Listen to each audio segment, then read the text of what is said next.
Immerse yourself in the profound insights offered by Father Chuck Belmonte as he delves into daily reflections on various gospel passages from the Bible. Am I obliged to do apostolate?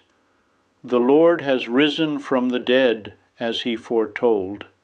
Let there be happiness and rejoicing, for he is our King forever. Now that we are filled with Easter joy, the Church wants us to realize that this joy has to be passed on to others. The Gospel describes how the women left the tomb quickly, filled with fear and great joy, and ran to tell his disciples. The risen Christ himself meets them and confirms their mission. Go and tell my brothers to go to Galilee, and there they will see me. Each Christian also must be an apostle who has found Christ and who feels the urgency to spread the kingdom of his love everywhere. St. Paul gave a motto to the Christians at Ephesus: to fill everything with the Spirit of Jesus, placing Christ at the center of everything. And I, when I am lifted up from the earth, will draw all things to myself. Through his incarnation, through his work at Nazareth and his preaching and miracles in the land of Judea and Galilee, through his death on the cross and through his resurrection, Christ is the center of the universe, the firstborn and Lord of all creation.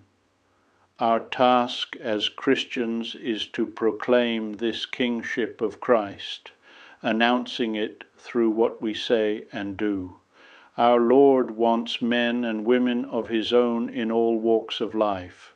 Some, the religious, he calls away from society, asking them to give up involvement in the world, so that they remind the rest of us by their example that God exists. To others, the priests, he entrusts the priestly ministry. But he wants the vast majority, the laity, to stay right where they are in all the earthly occupations in which they work: the factory, the laboratory, the farm, the trades, the streets of the big cities, and the trails of the mountains. If you are cold and lazy, and are only concerned with yourself, and live content with that, and even say in your heart, "What are the others to me? I have enough with my own soul. I only hope to keep it intact for God." Come now, do you not remember the servant who hid the talent and did not want to trade with it? Was he condemned for losing it, or was it not rather because he did not want to trade with it? Think of this, my brethren, and never rest satisfied. All our activity must have an apostolic value. We must always have a lively desire to give others the joy the Lord puts into our lives. Thus, none of God's children can be at ease if they do not continually feel the hunger for winning new apostles, like their own heartbeat. Each of us should be like a burning coal, continually setting fire to everything it touches, or at least raising the spiritual temperature of those around them, leading them to lead a more intense Christian life.